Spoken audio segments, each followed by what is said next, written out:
1 பேதுரு 2:24 அவர் நம்முடைய வியாதிய சிலுவையில சுமந்து தீர்த்தாருன்னு சொல்லப்பட்டிருக்கு. ரோமர் 8வது அதிகாரம் 2வது வசனம், ரோமர் 6வது அதிகாரம் 14வது வசனம். பாவம் மரணங்கிற அந்த வல்லமையிலிருந்து விடுதலை ஆக்கி இருக்கிறார்.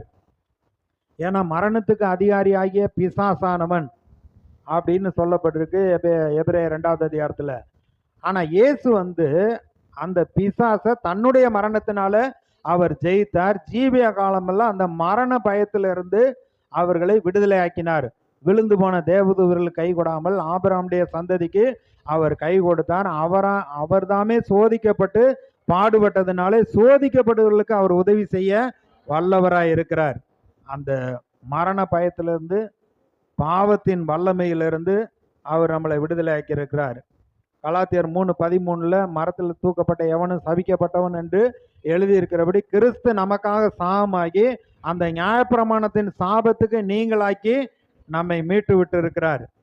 கடனை ரத்து பண்ணுகிற தேவன் கடன்பிடியிலிருந்து நம்ம எப்படி விடுதலை அடையணும்னு சொல்லிட்டு ஆண்டவர் பழைய ஏற்பாட்டில் நிறைய காரியங்களை சொல்லியிருக்காரு. அது அந்த அடிமைத்தனத்திலிருந்து ஆண்டவர் நம்மை விடுதலை ஆக்குறார்.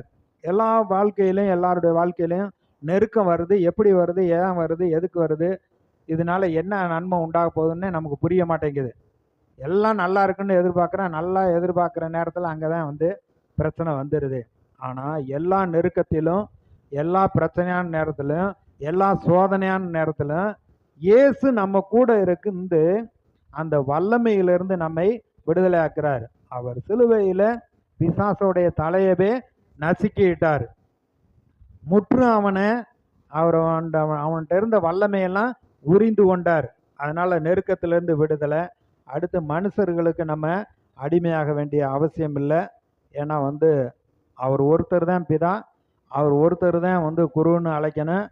அவர் தான் நமக்கு ஆண்டவர், அவர் தான் நமக்கு இரட்சகர், அவர் தான் நமக்கு மூத்த சகோதரர், அவர் தான் நமக்கு ஆண்டவர். அவர் தந்தையின் பலக பக்கத்தில் நமக்காக பரிந்து பேசி கொண்டு இருக்கிறார். மனுஷருக்கு நம்ம அடிமைகள் ஆகக்கூடாது.